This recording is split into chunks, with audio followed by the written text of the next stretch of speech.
وَلَقَدْ يَسَّرْنَا الْقُرْآنَ لِلذِّكْرِ فَهَلْ مِن مُّدَّكِرٍ۔ اور ہم نے قرآن کو سمجھنے کے لیے آسان کر دیا، تو کوئی ہے جو سوچے سمجھے۔ صوت القرآن، قرآن کی آواز۔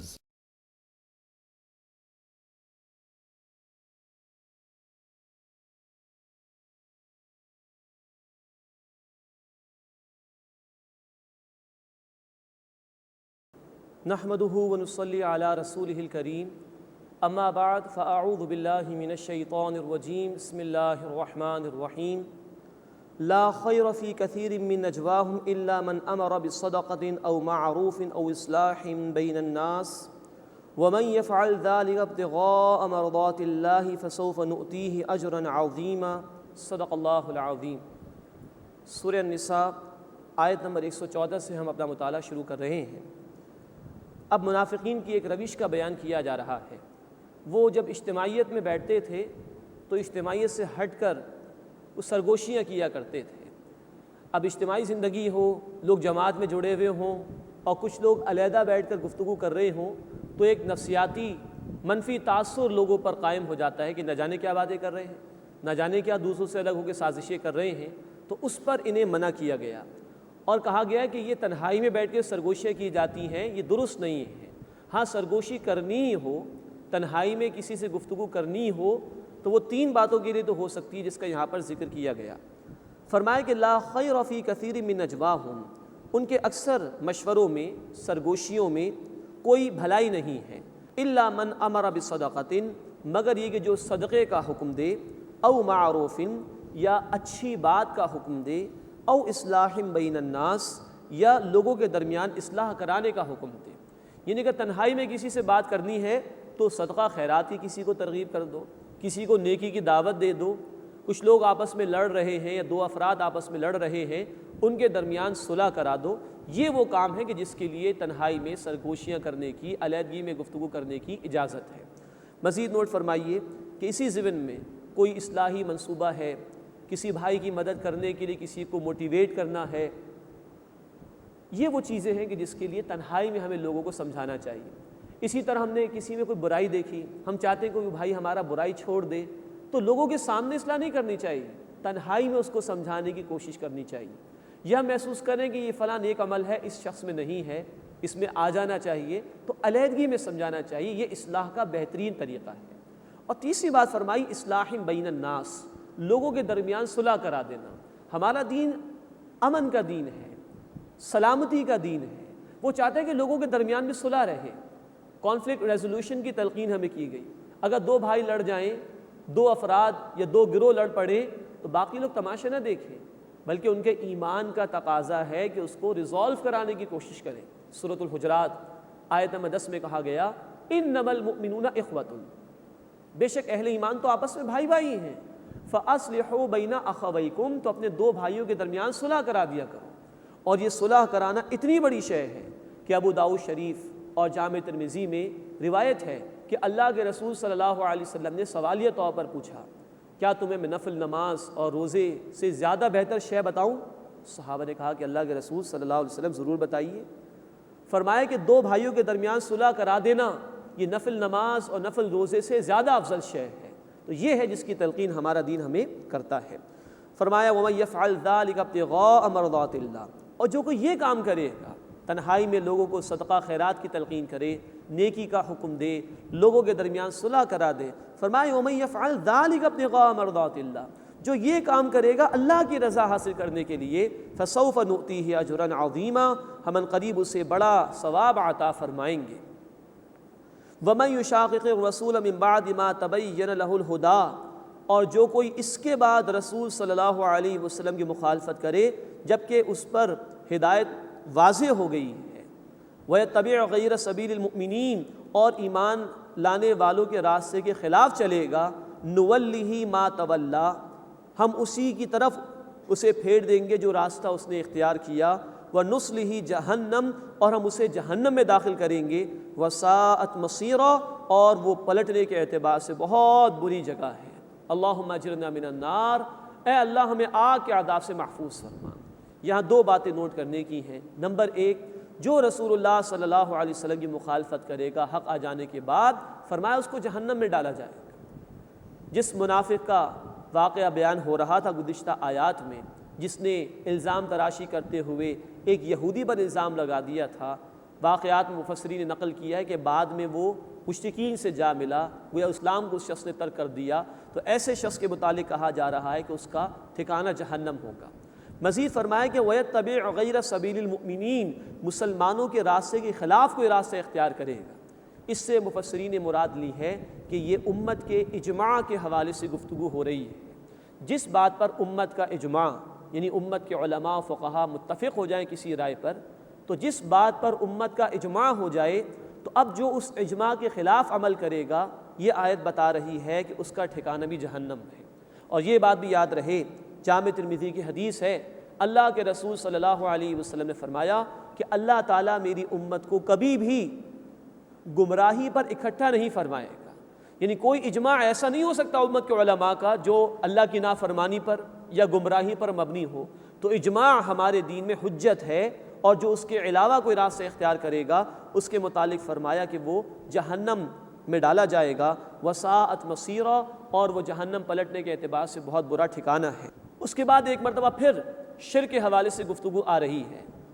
آیت نمبر 48 میں اسی سورہ مبارکہ میں ہم نے پڑھا تھا کہ شرک ناقابل معافی جرم ہے، وہی بات دوبارہ یہاں پر دہرائی جا رہی ہے۔ ان اللہ لا یغفر ان یشرک بہ، بے شک اللہ تعالیٰ اس کو تو معاف نہیں فرمائے گا کہ اس کے ساتھ کسی کو شریک کیا جائے، وَيَغْفِرُ مَا دُونَ ذَلِكَ لِمَن یشاء، اور اس کے سوا جس کو چاہے گا معاف فرما دے گا۔ بقیہ گناہوں کے لیے امکان ہے، اللہ چاہے تو بغیر توبہ کے بھی معاف فرما دے، اس لیے کہ سچی توبہ سے تو شرک بھی معاف ہو جائے گا، لیکن یہ اتنا گھناؤنا جرم ہے کہ بغیر توبہ کے معاف نہیں ہو سکتا۔ وَمَن یشرک بِاللَّہ، اور جو اللہ کے ساتھ کسی کو شریک ٹھہرائے گا، فقط ضل ضلالا بعیدا، وہ بہت دور کی گمراہی میں جا پڑے گا۔ اللہ شرک سے ہماری حفاظت فرمائے۔ سورہ النساء کی آیت نمبر 48 میں عرض کیا جا چکا ہے، مخلوق میں سے کسی کو اوپر لے جا کے اللہ کے برابر کر دینا، یا معاذ اللہ اللہ کے مقام بلند سے اس کو نیچے لا کر کسی مخلوق کے جیسا سمجھ لینا، شرک ہے۔ اللہ کی ذات میں شرک، اللہ کی صفات میں شرک، اور اللہ کے حقوق میں شرک، یہ تین بڑی بڑی اقسام شرک ہیں۔ اللہ ان سب سے ہمیں بچنے کی توفیق عطا فرمائے۔ عملی اعتبار سے نوٹ فرمائیے، بعض چیزیں ہیں جو شرک کے مساوی ہیں۔ قرآن ہمیں بتاتا ہے، سورہ الفرقان آیت نمبر 43 اور سورۃ الجاثیہ آیت نمبر 23 میں، ارأیت من اتخذ الہہ ہواہ، کیا تم نے اس شخص کو دیکھا جس نے اپنی خواہش نفس کو الہ یعنی معبود بنا لیا ہے؟ یہ ہمارے کلمے میں لفظ استعمال ہوا ہے، لا الہ الا اللہ، اللہ کے سوا کوئی معبود نہیں، لیکن انسان نفس کی اس طرح پرستش کرتا ہے، پیروی کرتا ہے کہ اللہ کا حکم نیچے رہ جاتا ہے، نفس کی بات اوپر چلی جاتی ہے۔ شرک ہے، کیونکہ نفس اوپر ہو گیا اور اللہ کا حکم نیچے رہ گیا۔ اسی طرح کبھی مال معبود بن جاتا ہے، بخاری شریف کی حدیث ہے، اللہ کے رسول صلی اللہ علیہ وسلم نے فرمایا، تعیس عبد الدینار وعبد الدرہم، ہلاک ہو گیا درہم کا بندہ اور دینار کا بندہ۔ بندہ بننا چاہیے تھا اللہ کا، سب سے بڑھ کر محبت اللہ کی ہونی چاہیے تھی، سب سے بڑھ کر محنت اللہ کے لیے ہونی چاہیے تھی، لیکن مال کی محبت اللہ کی محبت سے بڑھ گئی، محنتیں اب صرف مال کے لیے ہو رہی ہیں، تو یہ مال معبود ہے، اللہ معبود نہیں۔ اللہ اس سے ہماری حفاظت فرمائے۔ اسی طرح ایمان والوں کی محبت سب سے بڑھ کر اللہ کے لیے ہوتی ہے۔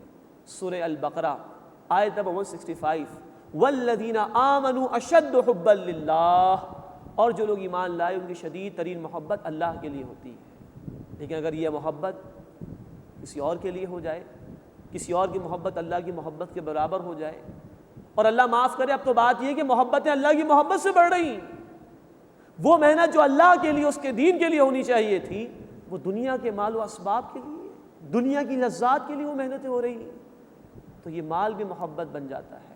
پھر یہ آسائشوں کی محبت، یہ دنیا کی محبت، پھر یہ مال بھی شرک کی طرف لے جاتا ہے۔ یہ دنیا کی محبت بھی شرک کی طرف انسان کو لے جاتی ہے، اللہ اس سے ہمیں محفوظ فرمائے۔ اسی طرح اگر اللہ کے قانون کے مقابلے میں کسی اور کا قانون مانا جا رہا ہے، یہ بھی شرک کی ایک روش ہے۔ اسی کے حکم کا اختیار اللہ کے لیے ہے۔ سورۃ الانعام آیت نمبر 57، سورہ یوسف آیت نمبر 40، سورہ یوسف آیت نمبر 67، اللہ نے فرمایا ان الحکم الا للہ، حکم کا اختیار فقط اللہ کے لیے ہے، سروری زیبا فقط الذات بے ہمتا کو ہے، حکمراں کو ہی باقی بتان آسری، اتھارٹی اللہ کے اختیار میں ہے، حکم اللہ کے لیے ہے، اختیار اللہ کا ہے۔ اگر اللہ کے حکم کے مقابلے میں کسی اور کا حکم مانا جا رہا ہے تو گویا اللہ کو ہم نے نیچے کر دیا، شرک۔ اللہ فرماتے ہیں سورۃ المائدہ آیت نمبر 44، سورۃ المائدہ آیت نمبر 45 اور سورۃ المائدہ آیت نمبر 47 میں من لم يحكم بما انزل الله فاولئك هم الكافرون من لم يحكم بما انزل الله فاولئك هم الظالمون من لم يحكم بما انزل الله فاولئك هم الفاسقون، جو اللہ کے نازل کردہ کلام کے مطابق فیصلے نہیں کرتے عملی اعتبار سے وہی تو کافر ہیں، وہی تو ظالم یعنی مشرک ہیں۔ سب سے بڑا ظلم شرک ہے۔ سورہ لقمان آیت نمبر 13 ان الشرک لظلم عظیم، شرک سب سے بڑا ظلم ہے۔ تو فرمایا وہی مشرک ہیں یعنی ظالم ہیں جو اللہ کے احکامات کے مطابق فیصلے نہیں کرتے، اور فرمایا وہی فاسق ہیں جو اللہ کے احکامات کے مطابق فیصلے نہیں کرتے۔ یہ وسیع تر مفہوم ہمارے سامنے شرک کا رہنا چاہیے۔ کہیں نفس کی پرستش، کہیں مال کی محبت، کہیں اللہ کے قانون کے مقابلے میں کسی اور قانون کو ترجیح دے دینا، اللہ کی طرف سے آئی ہوئی ہدایت کے مقابلے میں کسی اور ازم کو، کسی اور فلسفے کو، کسی اور نظریے کو اوپر کر دینا، یہ بھی شرک ہے۔ اللہ اس سے ہماری حفاظت فرمائے، اللہ ہمیں توحید پر کاربند فرمائے، سب سے بڑھ کر اپنی محبت عطا فرمائے، سب سے بڑھ کر اپنی اطاعت کی توفیق عطا فرمائے، اور شرک کے ہر پہلو سے اللہ تعالی ہماری حفاظت فرمائے۔ فرمائے کہ ان اللہ لا یغفر ان یشرک بہ، بے شک اللہ اس کو معاف نہیں فرماتا کہ اس کے ساتھ کسی کو شریک کیا جائے، ویغفر ما دون ذلک لمن یشاء، اور اس کے سوا جس گناہ کو وہ چاہے گا معاف فرما دے گا۔ ومن یشرک باللہ، اور جو اللہ کے ساتھ کسی کو شریک ٹھہرائے، فقد ضل ضلالا بعیدا، تو وہ بہت دور کی گمراہی میں پڑ گئے۔ اب مشرکین کا کچھ ذکر آ رہا ہے۔ ان یدعون من دونہ الا اناثا، وہ تو اللہ کے سوا صرف عورتوں کو ہی پکارتے ہیں، ان کی دیویاں تھیں، لات، منات، عزا، یہ سارے فیمیل نیمز ہیں، یہ مؤنث نام ہیں۔ اسی طرح یہ فرشتوں کو اللہ کی بیٹیاں قرار دیتے تھے، ان کی بھی پرستش کی بات کرتے تھے۔ تو فرمایا کہ ان یدعون من دونہ الا اناثا، یہ جو مشرکین ہیں یہ اللہ کے سوا صرف مؤنث یعنی عورتوں کو پکارتے ہیں۔ وَإِن يَدْعُونَ إِلَّا شَيْطَانًا مَرِيدًا، اور نہیں پکارتے مگر سرکش شیطان کو۔ لعنہ اللہ، اللہ نے اس شیطان پر لعنت فرمائی۔ وَقَالَ لَأَتَّخِذَنَّ مِنْ عِبَادِكَ نَصِيبًا مَفْرُوضًا، اور اس نے کہا یعنی شیطان نے کہ میں تیرے بندوں میں سے اپنا حصہ ضرور لوں گا مقرر کردہ۔ وَلَأُضِلَّنَّهُمْ وَلَأُمَنِّيَنَّهُمْ وَلَآمُرَنَّهُمْ فَلَيُبَتِّكُنَّ آذَانَ الْأَنْعَامِ، اور میں انہیں ضرور بہکاؤں گا، ضرور امیدیں دلاؤں گا، اور انہیں سکھاؤں گا تو وہ ضرور چیریں گے بتوں کے خاطر جانوروں کے کان۔ وَلَآمُرَنَّهُمْ فَلَيُغَيِّرُنَّ خَلْقَ اللَّهِ، اور میں انہیں سکھاؤں گا تو وہ اللہ کی تخلیق میں تبدیلی کر دیں گے۔ یہ ہے شیطانی ایجنڈا، اور آج جس دور میں ہم زندگی بسر کر رہے ہیں، شیطان کے ایجنٹس اس کام میں اس کے ساتھ شریک ہیں۔ قرآن حکیم کی آخری آیت بتا رہی ہے من الجنۃ والناس، اس کے چیلے، اس کے ایجنٹس جنات میں سے بھی ہیں، انسانوں میں سے بھی ہیں۔ آج آپ دیکھیے فطرت کے خلاف بغاوت، ہم جنس پرستی امریکہ میں، برطانیہ میں، کینیڈا میں، بیلجیم میں، جرمنی میں، ہالینڈ میں لیگلائز کر دیا گیا، اس کو ہومو سیکچولیٹی لیگلائز کر دی گئی۔ معلوم حد تک یہ شے آج تک جانوروں میں بھی ثابت نہیں ہو سکی جو انسان کر رہا ہے اور قانون کے سہارے کر رہا ہے۔ یہ ہے فطرت کے خلاف بغاوت۔ اسی طرح فیملی پلاننگ اللہ کی تخلیق ہے، اللہ نے پیدا فرمایا ہے، اللہ ہی رزق عطا فرمائے گا، اس کا وعدہ ہے۔ سورہ ہود آیت نمبر 6 ما من دابۃ فی الارض الا علی اللہ رزقها، زمین پر کوئی جاندار نہیں جس کی رزق کی ذمہ داری اللہ پر نہ ہو۔ لیکن آج فیملی پلاننگ کے منصوبے بیان کر کے لوگوں کو اللہ کے خلاف گویا بغاوت پر اکسایا جا رہا ہے، اور ایسے نعرے دیے جا رہے ہیں، ہم دو، ہمارے بچے دو، ایک کے بعد ابھی نہیں، دو کے بعد کبھی نہیں، یہ نعرے دیے جا رہے ہیں۔ یہ گویا کہ اللہ کی جو منصوبہ بندی ہے انسانیت کے تسلسل کے لیے، اس کے خلاف بغاوت ہے۔ اسی طرح ایک سے زائد نکاح کی اسلام نے اجازت دی، اس پر لوگ اعتراض کرتے ہیں۔ عدل کی شرط کے ساتھ 2 نکاح، 3 نکاح، 4 نکاح کا ذکر سورۃ النساء کی آیت نمبر 3 میں آیا۔ انسانیت آج اعتراض کر رہی ہے اس پر، لیکن مغرب میں نکاح کی کوئی پابندی نہیں رہی، جس طرح چاہو Jio, live as you wish، جس طرح چاہو زندگی بسر کرو، اس میں کوئی اعتراض نہیں کسی۔ ناجائز بچوں کی کثرت ہے۔ امریکہ کے پریزیڈنٹ صاحب نے کہہ دیا ان قریب ہماری قوم کی عظیم اکثریت جو ہے وہ ناجائز بچوں پر مشتمل ہوگی۔ یہ چیز ایکسیپٹیبل ہے، اور عفت اور پاکیزگی کے ساتھ اگر ہمارے دین نے، اسلام نے، اللہ رب العزت نے 2 یا 3 نکاحوں کی اجازت دی ہے، 4 نکاحوں کی اجازت دی، اس پر لوگ جو ہے وہ اعتراض کرتے ہیں۔ غور فرمائیے، یہ ہے شیطانی ایجنڈا۔ شیطانی کاموں میں خوب خرچ کرو، بے حیائی کے کاموں میں، فحاشی کے کاموں کے اندر، یہ اس راستے پر تو لگا دیا گیا، لیکن اللہ کا دین ہے، اس کے تقاضے ہیں، اس کے راستے میں خرچ کرنے کے لیے تیار نہیں۔ اسی طرح عورت کے لیے اس کا اصل دائرہ کار گھر مقرر کیا گیا۔ قرآن ہمیں کہتا ہے سورۃ الاحزاب آیت نمبر 33 میں وَقَرْنَ فِي بُيُوتِكُنَّ، عورتوں سے کہا گیا اپنے گھروں میں ٹک کر رہو۔ یہی فطری ان کا نظام ہے جو اللہ نے مقرر فرمایا، عورت کو مامتا دی ہے، گھر کا نظام چلانے کی صلاحیت عورت کو دی گئی ہے، نہ کہ مرد کو، اس کا دائرہ کار گھر تھا، لیکن آج عورت کو کھلونا بنا کر پیش کر دیا گیا ہے، اس کو برابری کے نعروں کے ذریعے لایا گیا اور اس کو ظلم کا اور بربریت کا نشانہ بنایا گیا۔ یہی وجہ ہے کہ رشیا کے سابق صدر گورباچوف کو کہنا پڑا اب ہمیں ایک ایسی تحریک چلانی چاہیے کہ وہ عورت جس کو ہم نے باہر لا کر کاروباری زندگی میں کھڑا کر دیا، اس کو دوبارہ اس کے اصل مقام گھر تک پہنچا دیا جائے۔ یہ ہے شیطانی ایجنڈے سارے جو آج پائے تکمیل کو پہنچ رہے ہیں۔ اللہ ہمیں توفیق عطا فرمائے، ہم رحمان کو ماننے والے ہیں، اللہ ہمیں اپنے احکامات کو مانتے ہوئے اس پر عمل کرنے کی توفیق عطا فرمائے اور شیطانی ایجنڈے کو ناکام بنانے کی توفیق عطا فرمائے۔ فرمایا وَلَآمُرَنَّهُمْ فَلَيُغَيِّرُنَّ خَلْقَ اللَّهِ، اور میں انہیں حکم دوں گا، انہیں سکھاؤں گا تو وہ اللہ کی تخلیق میں تبدیلی کریں گے۔ ایک اور بات اس میں نوٹ فرمائی، حکم کی تبدیلی جو آج بظاہر بڑی چمک دمک کے ساتھ ہمارے معاشروں میں نظر آتی ہے، بڑا اس کو ایکسیپٹ کیا گیا ہے، وہ ہے مردوں اور عورتوں کی برابری کی بات، اور مرد عورتوں کی سی شکلیں اختیار کر رہے ہیں، لباس، بالوں کا اسٹائل، اور عورتیں مردوں کی سی شکل اختیار کر رہی ہیں۔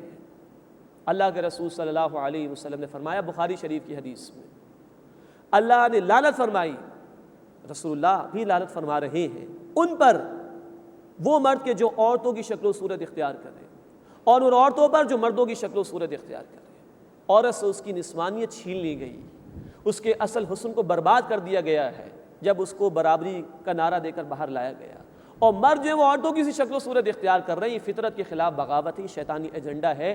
اللہ ہمیں سمجھ عطا فرمائے اور اپنے احکامات پر عمل کرنے کی توفیق عطا فرمائے۔ وَمَن يَتَّخِذِ الشَّيْطَانَ وَلِيًّا مِّن دُونِ اللَّهِ، اور جو اللہ کے سوا شیطان کو دوست بنائے گا، فقد خسر خسرانا مبینا، تو واضح نقصان میں پڑ گیا۔ یعیدہم ویمنیہم، وہ شیطان ان کو وعدے دیتا ہے اور امیدیں دلاتا ہے۔ وما یعیدہم الشیطان الا غرورا، اور شیطان جو انہیں وعدے دیتا ہے وہ دھوکے و فریب کے سوا کچھ نہیں ہے۔ اولئک مأواہم جہنم، یہی لوگ ہیں جن کا ٹھکانہ جہنم ہے۔ ولا یجدون عنہا محیصا، اور وہ اس سے بھاگنے کی کوئی جگہ نہیں پائیں گے۔ اللہ اس برے انجام سے ہماری حفاظت فرمائے۔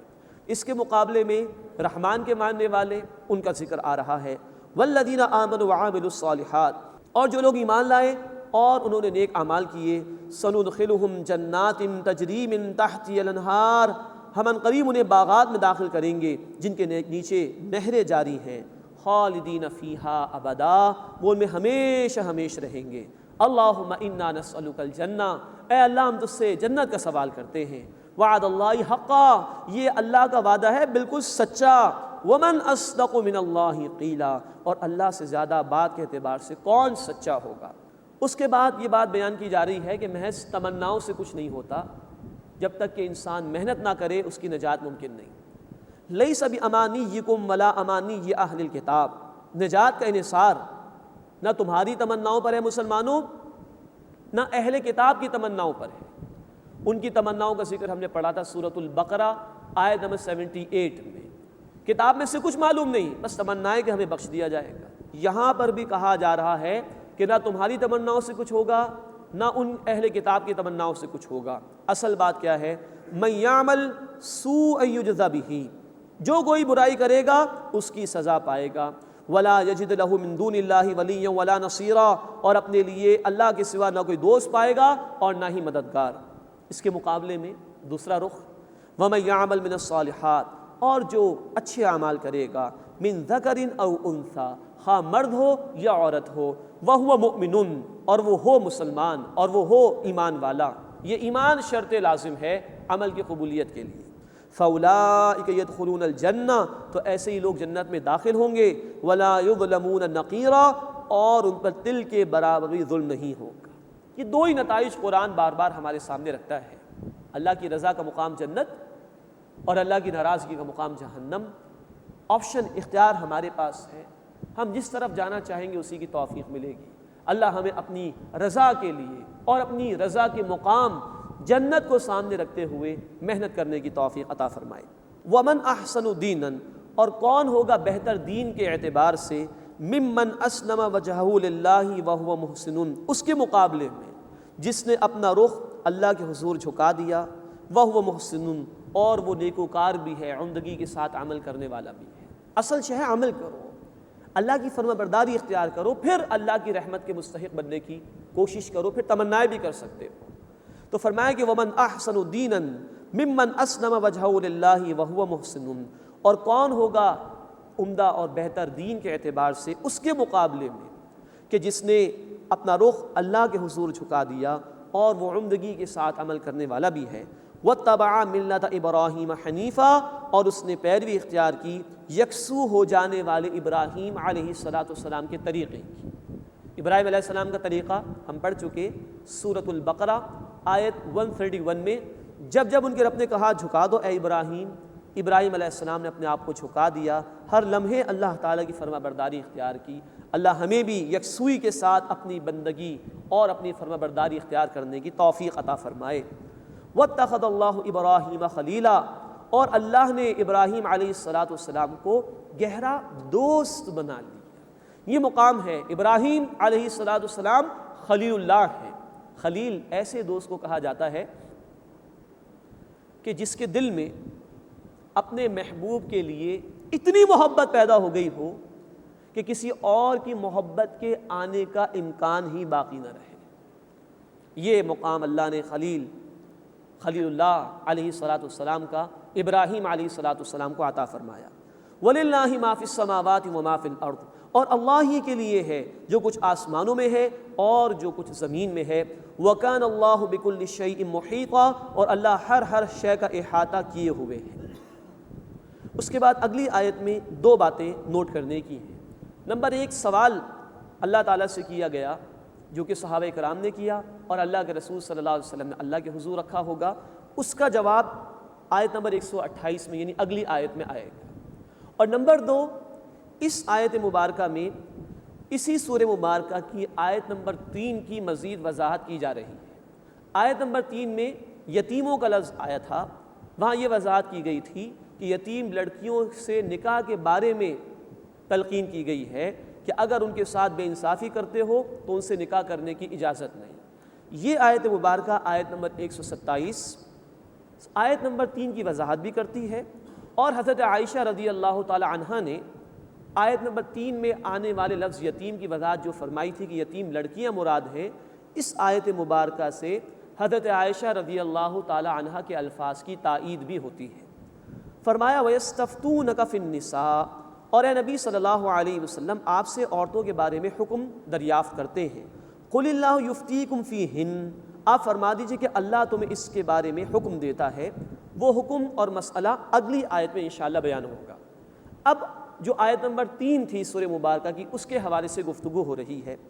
وَمَا يُتْلَى عَلَيْكُمْ فِي الْكِتَابِ فِي يَتَامَى النِّسَاءِ، اور جو تمہیں قرآن میں سنایا جاتا ہے یتیم عورتوں کے بارے میں۔ قرآن سے مراد یہ کتاب، اس کی آیت نمبر 3 میں ذکر آیا تھا، اس کو اب ریفر بیک کیا جا رہا ہے۔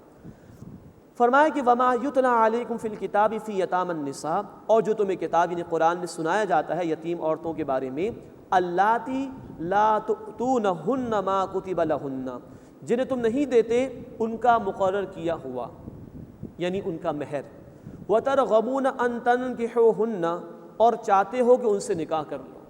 یہ وضاحت فرمائی تھی آیت نمبر 3 کے حوالے سے حضرت عائشہ رضی اللہ تعالی عنہا نے، کہ ولی ہوتا تھا وہ دیکھتا تھا کہ یہ یتیم بچی بڑی مالدار ہے اور اس لڑکی کے پاس بڑی جائیداد بھی ہے، تو میں ہی اس سے نکاح کر لوں، تو مہر بھی ادا نہیں کرتے تھے اور جائیداد بھی ہڑپ کر جایا کرتے تھے، اس سے منع کیا گیا تھا۔ یہاں اس کی طرف اشارہ کیا گیا کہ اللاتی لا تؤتونہن ما کتب لہن، جنہیں تم نہیں دیتے ان کا مقرر کیا گیا حصہ یعنی مہر، وترغبون ان تنکحوہن، اور چاہتے ہو کہ انہیں نکاح میں لے لو، نکاح بھی کرنا چاہتے ہو، مہر بھی دینا نہیں چاہتے اور اس سے بڑھ کر ان کے مال کو قبضے میں لینا چاہتے ہو، اس سے منع کیا گیا۔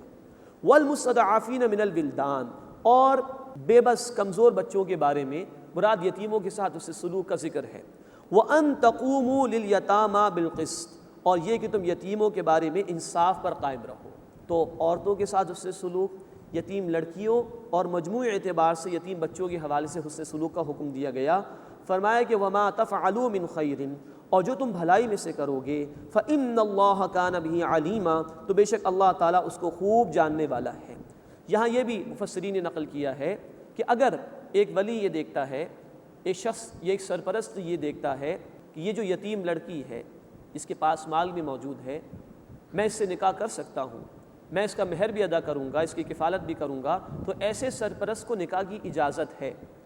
ظاہری بات ہے کہ ایک لڑکی اپنی خاندان یا اپنی کسی رشتہ دار کے یہاں ہو تو وہ زیادہ سیف ہوگی بنسبت اس کے کہ اس کو کسی غیر کے حوالے کیا جائے، تو اس کی اجازت ہے کہ ایک سرپرست اگر انصاف کرے گا اور یتیم لڑکی کا مال ہڑپ نہیں کرے گا اور اس کی کفالت کی ذمہ داری ادا کرے گا، اس کو تو نکاح کرنے کی اجازت ہے۔ لیکن کوئی اندیشہ کرے کہ میں انصاف نہیں کر سکوں گا، زیادتی کا اندیشہ ہے، تو پھر ان یتیم لڑکیوں سے نکاح کی اجازت نہیں ہے۔ یہ تفصیل یہاں پر بھی بیان ہوئی ہے اور سورہ النساء آیت نمبر 3 کی روشنی میں اس کا ذکر آ چکا ہے۔ اب وہ جو سوال کیا گیا تھا آیت نمبر 127 کے آغاز میں، اس کا جواب آ رہا ہے اس مقام پر، اور وہ یہ ہے کہ اگر کسی عورت کو اپنے شوہر کی جانب سے کچھ شکایت ہو کہ میرے شوہر میں میرے لیے رغبت نہیں ہے، وہ میری طرف توجہ نہیں کرتا، تو اس کے لیے ایک راستہ بیان کیا جا رہا ہے۔ فرمایا کہ وَإِنِ امْرَأَةٌ خَافَتْ مِنْ بَعْلِهَا نُشُوزًا أَوْ إِعْرَاضًا، اور اگر کوئی عورت اندیشہ کرے اپنے خاوند کی طرف سے زیادتی یا بے رغبتی کا، فَلَا جُنَاحَ عَلَيْهِمَا أَن يُصْلِحَا بَيْنَهُمَا صُلْحًا، تو ان دونوں پر کوئی گناہ نہیں کہ وہ صلح کر لیں آپس میں۔ وَالصُّلْحُ خَيْرٌ، اور صلح بہتر ہے۔ وَأُحْضِرَتِ الْأَنفُسُ الشُّحَّ، اور طبیعتوں میں حرص تو ہوتا ہی ہے۔ اب مراد یہ ہے کہ عورت اصلاح پر آمادہ ہونے کی کوشش کرے اور اپنے شوہر کو بھی اصلاح کی طرف لانے کی کوشش کرے۔ اس کی ایک عملی تصویر تو ہمیں یوں ملتی ہے، نبی کریم صلی اللہ علیہ وسلم کے ازواج مطہرات میں سے ابو طاؤس شریف میں روایت ہے، حضرت سودا رضی اللہ تعالی عنہا خاصی بوڑھی ہو گئی تھیں، تو انہوں نے اپنی جو باری تھی وہ حضرت عائشہ رضی اللہ تعالی عنہ کے لیے مقرر فرما دی۔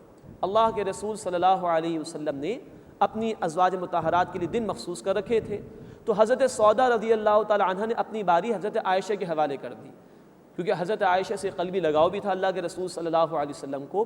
اس طرح انہوں نے چاہا کہ میں اپنا حق کچھ کم کر دوں تو اللہ کے رسول صلی اللہ علیہ وسلم کی توجہ میری طرف برقرار رہے گی۔ تو یہ ہے عملی اس کی تشریح کہ جو عورت یہ محسوس کرے کہ میرے شوہر کی طرف سے زیادتی ہو رہی ہے یا بے رغبتی ہو رہی ہے، تو اگر وہ اپنا کچھ حق کم کر دے نان نفقے کے حوالے سے، دیگر معاملات کے حوالے سے، تو شوہر کے اندر لازماً رغبت پیدا ہو جائے گی۔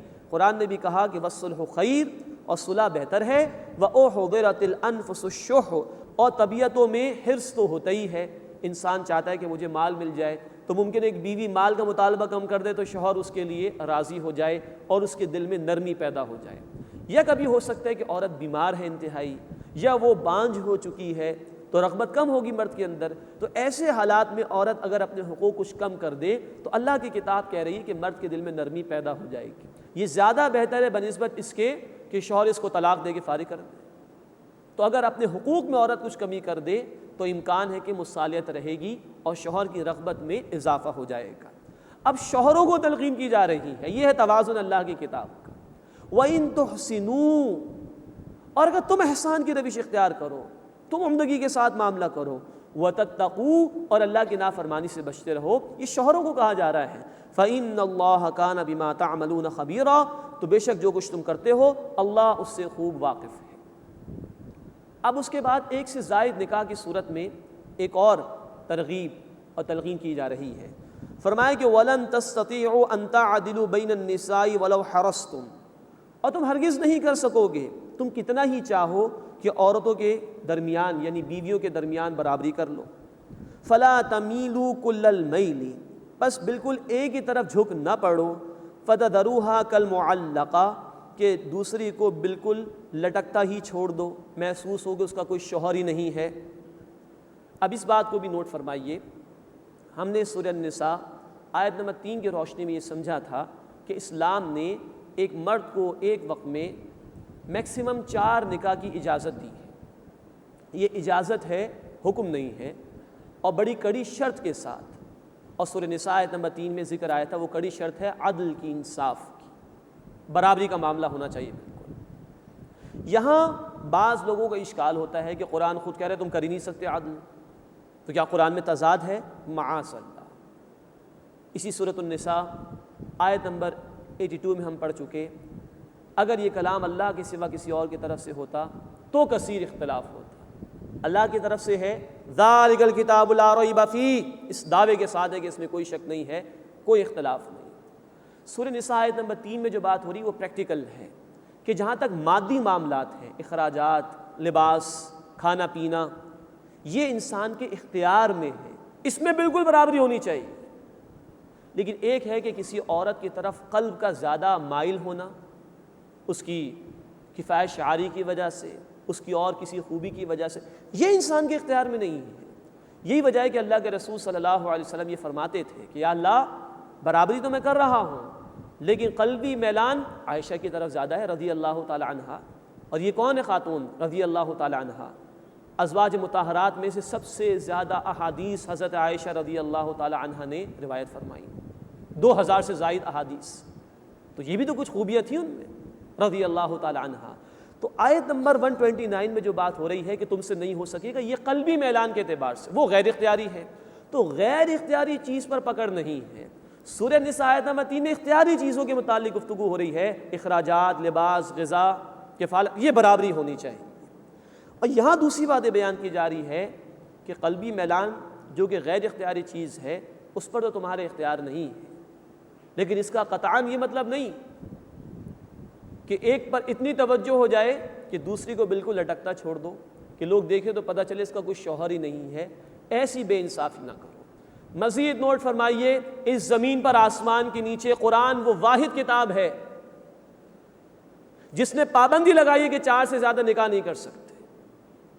پچھلی کتابوں میں اور دیگر مذاہب میں آزادی، جتنے چاہو نکاح کرو. یہ واحد کتاب ہے دنیا کی جس نے 4 کی پابندی لگائی میکسیمم ایٹ اے ٹائم. اور نمبر 2 واحد کتاب ہے جس نے عدل یعنی انصاف کی شرط کے ساتھ، کڑی شرط کے ساتھ دوسرے نکاح کی اجازت دی ہے، ادروائز نہیں. پھر سورہ نساء 3 میں کہا گیا کہ اگر انصاف نہیں کر سکتے تو ایک پر اکتفا کرو. یہ ہے توازن اللہ کی کتاب کا. اللہ ہمیں ان آیات پر یقین عطا فرمائے اور عمل کی توفیق عطا فرمائے. وَإِن تُصْلِحُوا، اب پھر شوہروں کو کہا جا رہا ہے اور اگر تم اصلاح کرو، وَتَتَّقُوا، اور تقوی کی روش اختیار کیے رکھو یعنی اللہ کی نافرمانی سے بچتے رہو، فَإِنَّ اللَّهَ كَانَ غَفُورًا رَحِيمًا، تو بے شک اللہ تعالیٰ بہت بخشنے والا، مسلسل رحم فرمانے والا ہے. اس کے بعد قرآن طلاق کے حوالے سے گفتگو کر رہا ہے. تمام تر ہدایات دی گئیں. سورہ النساء میں ہم کچھ پڑھ رہے ہیں، سورہ البقرہ میں کچھ اس کا ذکر آ چکا ہے، لیکن ان ہدایات پر عمل درآمد ہو گیا، بات بن نہیں رہی، پوائنٹ آف نو ریٹرن آ گیا، تو طلاق کی اجازت ہے. فرمایا وَإِن يَتَفَرَّقَا، اور اگر وہ دونوں جدا ہو جائیں، يُغْنِ اللَّهُ كُلًّا مِّن سَعَتِهِ، تو اللہ ہر ایک کو اپنی کشائش سے، اپنی عطا سے بے نیاز کر دے گا. طلاق ہمارے دین میں ناپسندیدہ ہے، حرام نہیں ہے، مزاج نہیں بن سکتا. تو ٹھیک ہے ختم کرو. اللہ ہر ایک کا ولی ہے، کارساز ہے، وہ کوئی بہتر صورت پیدا فرما دے گا. یہ دین فطرت ہے، اس میں یہ لوگوں کے جذبات اور احساس کا خیال رکھا گیا. تو اگر وہ دونوں جدا ہو جائیں تو اللہ تعالیٰ اپنی کشائش سے، اللہ تعالیٰ اپنی عنایات سے، اپنی عطا سے ان کو بے نیاز کر دے گا. وَكَانَ اللَّهُ وَاسِعًا حَكِيمًا، اور اللہ بہت ہی وسعت والا اور حکمت والا ہے. اس کے بعد بڑی جلالی آیات ہے اس مقام پر، شان بے نیازی کا انداز ہے جو اللہ نے اختیار کیا. وَلِلَّهِ مَا فِي السَّمَاوَاتِ وَمَا فِي الْأَرْضِ، اور اللہ ہی کے لیے جو کچھ آسمانوں اور زمین میں ہے. وَلَقَدْ وَصَّيْنَا الَّذِينَ أُوتُوا الْكِتَابَ مِنْ قَبْلِكُمْ وَإِيَّاكُمْ، اور ہم نے تاکید کر دی ہے ان لوگوں کو جنہیں تم سے پہلے کتاب عطا کی گئی اور تمہیں بھی، ان اتقوا اللہ، کہ اللہ کا تقوی اختیار کرو، اللہ کی نافرمانی سے بچو. دیکھیے جہاں بھی خاندانی نظام پر گفتگو ہوئی ہے، گھریلو زندگی پر بات ہو رہی ہے، اکثر جھگڑے گھروں میں ہی ہوتے ہیں، بار بار ہو جاتے ہیں. بار بار قرآن نے کہا اتقوا اللہ، اتقوا اللہ، اللہ کی نافرمانی سے بچو. کیونکہ اگر اللہ کا خوف پیش نظر ہو تو گاڑی صحیح چلتی رہے گی، اور یہ نہ ہو تو پھر جھگڑے بھی ہوں گے اور قانون کو بھی مذاق بنا لیا جائے گا. وَإِن تَكْفُرُوا، اور اگر تم انکار کرو، کفر کرو، فَإِنَّ لِلَّهِ مَا فِي السَّمَاوَاتِ وَمَا فِي الْأَرْضِ، تو اللہ ہی کے لیے ہے جو کچھ آسمانوں میں ہے اور جو کچھ زمین میں ہے. وَكَانَ اللَّهُ غَنِيًّا حَمِيدًا، اور اللہ بے نیاز ہے، تمام کے تمام خوبیاں اسی کے لیے. یہ اللہ کی شان بے نیاز. تم اگر مان لو اللہ کے احکامات کو تمہارا بھلا ہے، نہ مانو اللہ کا کوئی نقصان نہیں ہو سکتا. اللہ کے رسول صلی اللہ علیہ وسلم کی حدیث ہے مسلم شریف میں، اور حدیث قدسی ہے. اللہ فرماتے ہیں اے لوگوں، تمہارے اول و آخر، تمہارے جنات اور انسان سب کے سب سے بڑھ کر متقی انسان کی طرح ہو جائیں تو اس سے اللہ کی شان میں کوئی اضافہ نہیں ہوگا. اور تمہارے تمام کے تمام اول و آخر جنات اور انسان سب سے زیادہ گناہگار انسان کی طرح ہو جائیں، اللہ کی شان میں کوئی کمی واقع نہیں ہو سکتی. اللہ بے نیاز ہے. ضرورت ہماری ہے کہ ہم اس کی فرما برداری اختیار کریں اور جھکے اس کے سامنے، اسی میں ہمارا بھلا ہے. وَلِلَّهِ مَا فِي السَّمَاوَاتِ وَمَا فِي الْأَرْضِ، اور اللہ ہی کے لیے ہے جو کچھ آسمانوں میں ہے اور جو کچھ زمین میں ہے. وَكَفَى بِاللَّهِ وَكِيلًا، اور اللہ کافی ہے بطور کارساز کے. إِن يَشَأْ يُذْهِبْكُمْ أَيُّهَا النَّاسُ، اگر اللہ چاہے تو اے لوگوں تمہیں لے جائے گا. وَيَأْتِ بِآخَرِينَ، اور دوسروں کو لے آئے. اللہ تمہارا محتاج نہیں، اللہ کو تمہاری حاجت نہیں، تمہیں اللہ کی حاجت ہے. تو اگر تم نافرمانی کرو گے اللہ کسی اور کو لے آئے گا. لیکن تم سوچو پھر تم کیا جواب دو گے. تو آؤ عمل کر لو. إِن يَشَأْ يُذْهِبْكُمْ أَيُّهَا النَّاسُ وَيَأْتِ بِآخَرِينَ، اگر اللہ چاہے تو تمہیں لے جائے اے لوگوں اور تمہاری جگہ دوسروں کو لے آئے. وَكَانَ اللَّهُ عَلَى ذَلِكَ قَدِيرًا، اور اللہ اس بات پر قادر ہے. من کان یرید ثواب الدنیا، جو کوئی دنیا کا بدلہ چاہتا ہے، فعند اللہ ثواب الدنیا والآخرہ، تو اللہ کے پاس دنیا کا بدلہ بھی ہے اور آخرت کا بدلہ بھی ہے. Now you decide your self, تم خود فیصلہ کرو تمہیں دنیا کا عارضی نفع چاہیے یا آخرت کا ہمیشہ کا نفع چاہیے. وَكَانَ اللَّهُ سَمِيعًا بَصِيرًا، اور اللہ تعالیٰ خوب سننے والا، خوب دیکھنے والا ہے. اس کے بعد قرآن حکیم کی ایک بہت جامع آیت آ رہی ہے جس میں عدل کا حکم دیا گیا ہے. دیکھیے اللہ العدل ہے، اس نے اس کائنات کو عدل یعنی توازن پر قائم فرمایا. اللہ اپنے بندوں سے بھی مطالبہ کرتا ہے کہ وہ عدل کرے. اللہ خود عدل کا قائم فرمانے والا ہے. ہم پڑھ چکے سورہ آل عمران آیت نمبر 18 میں قائما بالقسط، اللہ قسط کا، انصاف کا، عدل کا قائم کرنے والا ہے. ہم پڑھ چکے سورہ آل عمران آیت نمبر 21 میں اللہ کے نیک بندے عدل کا، قسط کا، انصاف کا حکم دیتے ہیں. نوٹ فرمائیے سورۃ الحدید آیت نمبر 25، تمام رسولوں کو بھیجے جانے کا مقصد یہ بیان کیا گیا کہ انسانیت عدل پر، جسٹس پر قائم ہو جائے. آج دنیا کا سب سے بڑا ایشو یہ ہے کہ ظلم ہے. سیاسی سطح پر جبر، معاشی سطح پر اکنامک امبیلنس، انجسٹس ہے، ظلم ہے، بے انصاف ہے. نبی کریم صلی اللہ علیہ وسلم کی امت کو یہ حکم دیا گیا کہ اب تم کھڑے ہو جاؤ اور اس قسط کو، اس جسٹس کے نظام کو قائم کرنے کی کوشش کرو. یہ حکم ہے جو ہمیں دیا جا رہا ہے. فرمایا یا ایھا الذین آمنوا، اے وہ لوگوں جو ایمان لائے ہو، کونوا قوامین بالقسط شہداء للہ، کھڑے ہو جاؤ انصاف کے قائم کرنے والے ہوتے ہوئے اللہ کے لیے گواہی دینے والے بن کر۔ اللہ نے تمہیں اس کام کے لیے چنا ہے، اب تم منصب امامت پر فائز ہو۔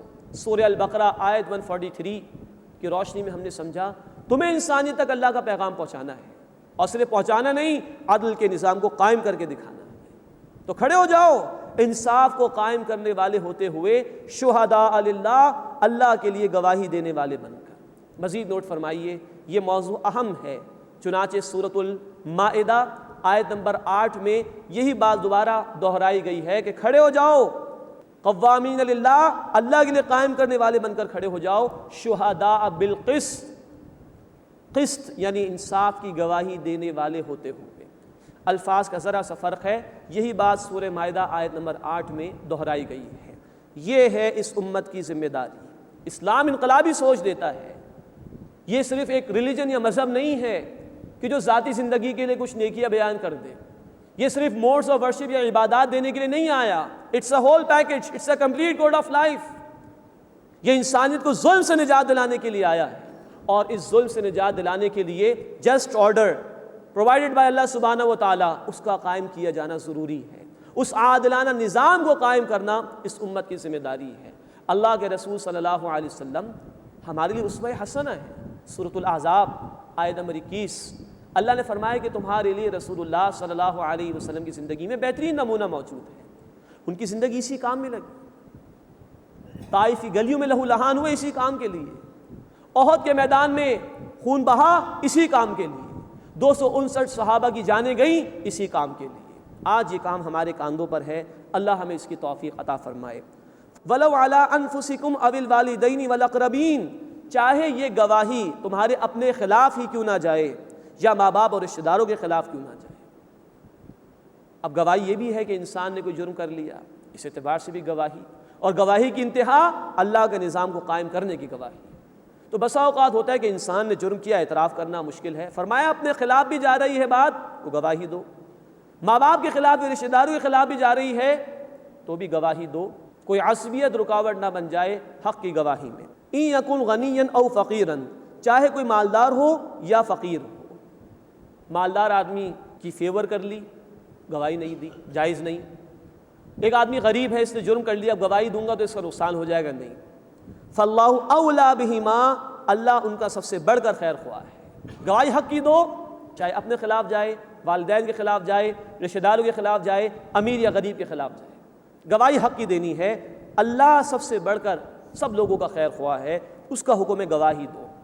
فلا تتبعوا الهوى ان تعدلوا، بس خواہش نفس کی پیروی نہ کرو انصاف کرنے میں، ایسا نہ ہو کہ نفس کی پرستش میں حق کی گواہی دینے سے رک جاؤ اور باطل کی طرف چلے جاؤ۔